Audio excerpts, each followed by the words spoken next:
want to yell fire in a crowded theater.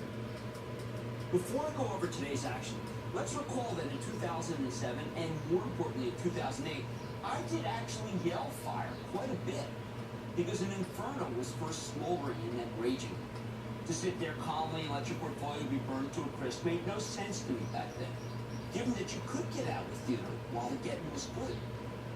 So for those who say he's just a permabull, let me remind you, during this anniversary week, 10th anniversary, that I took the most heat in my career when I risked my career, right? Because I suggested that people take their money out of the market in the fall of 2008, when many were urging you to stay the course.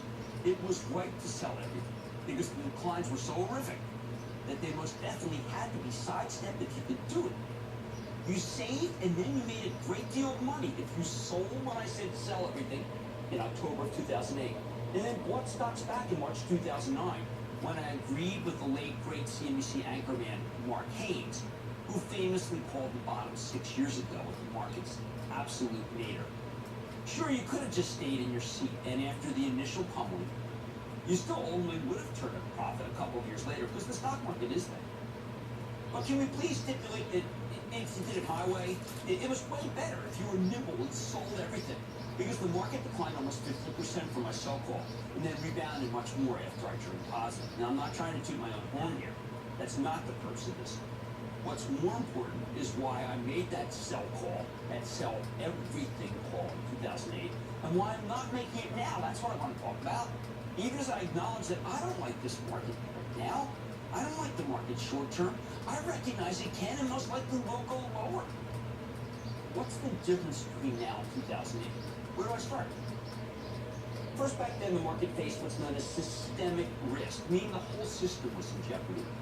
I don't know how else to describe a moment when gigantic companies were going under, and the entire banking system was teetering on a razor's edge. A stock market facing those horrors that had been up and away for many years was simply not a good place for your capital. I didn't want your retirement money in there, your tuition money. These days, we've again experienced the same kind of remarkable run we had leading up to the Great Recession. In fact, only a week ago, we were talking about taking out NASDAQ's high from the year 2000. Remember that? Something that seems very unlikely now after the recent tumult. No one's disputing that stocks have put up dramatic gains. There's also no doubt that the stock market's gotten more expensive over the past few years, even as the earnings have gone up and interest rates have gone down, ameliorating the overvaluation on both counts. This epic run presents real challenges. Right now we have an economy that's starting to produce a great deal of jobs in this country, which is very good for stocks of companies that are located here and therefore arguably good for their profits.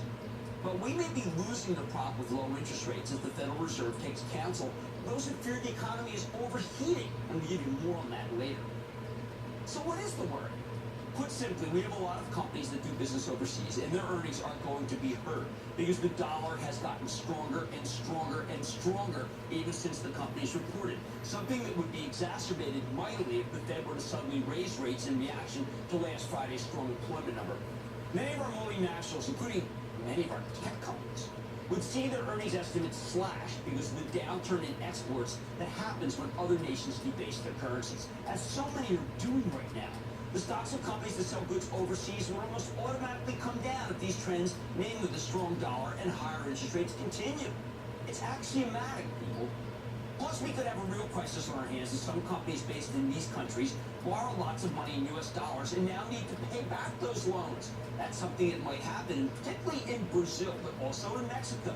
There will be hideous consequences. It's what we'll be talking about every morning and every night if this keeps up. It is what happens when currencies are in free fall, and they are. What the heck does this have to do with your American stocks? Simple. Many of the big U.S. mutual funds, particularly the ones that specialize in bonds, have invested in these countries with weak currencies in order to pick up slightly better return from bonds than if they just stayed here. The funds that have invested in emerging market bonds are now getting killed. Getting killed because of the strong dollar. They're selling everything they can in order to raise cash. That's putting even more pressure on the system, on the weak currencies, which will then come back and hurt our company's earnings. It's all a big circle. Let's review.